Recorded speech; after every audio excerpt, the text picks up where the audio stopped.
Aaron, you had a 6-run lead in this one at one point. How do you kind of wrap your head around what happened here? Yeah, I mean, obviously a really tough one. To build a big lead, Roto's kind of cruising early on there, and then just had trouble with the strike zone there those last 2 innings, and just got up to a point where it was, I had to go get them. So,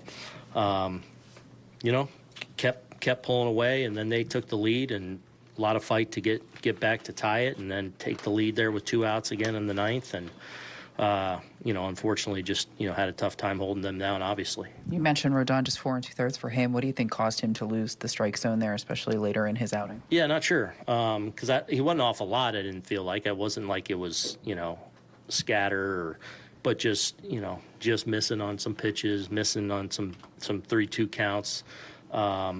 Because I thought in the early innings he was pretty sharp, and I thought stuff was okay, but just lost the strike zone a little bit. You used all 3 of your new relievers in Bird, Bednar, and then Duvall at the end. Were both Williams and Weaver unavailable tonight?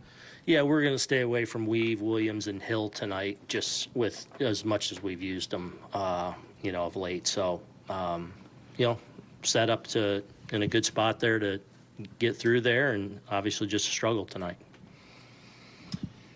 With Caballero there and the ball out to right field, just what happened there? Yeah, I mean, I was kind of blocked out. Just looked like he just missed it. Yeah, probably. I don't know if he was coming up to throw too quick or whatever, but obviously play got a handle.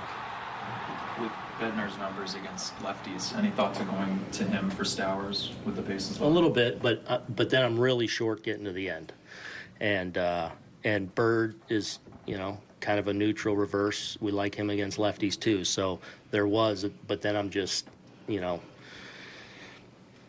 a bind there, trying to get the ball to the end with staying away from some people.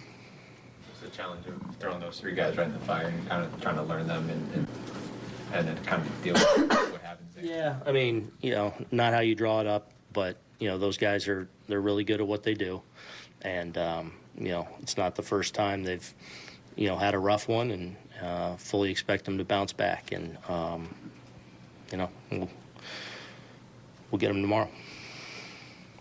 How encouraging is what you're seeing from Volpe right now? You've been obviously in his corner all season long. Just what are you seeing from him? Yeah, like quietly when he was still struggling, we were starting to see some things just within his swing, and how he's kind of delivering the head, and there was a kind of a 10-day stretch in there where he wasn't getting a lot of results, but he was really starting to drive the ball a little bit. They ran some balls down on the gap. Now, he's starting to find some results against some tough righties too. So it's good to see. We got to keep it going.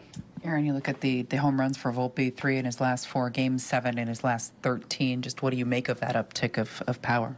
Like we kind of, that's what we're starting to see, even through some of the struggles, like some of the things he was doing with his swing and how he was delivering the bat head and stuff.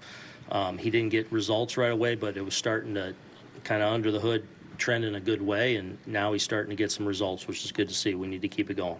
Especially in that inning with Bird and Bednar. Was there anything in the Marlins' approach that stood out to you about the way they were on him?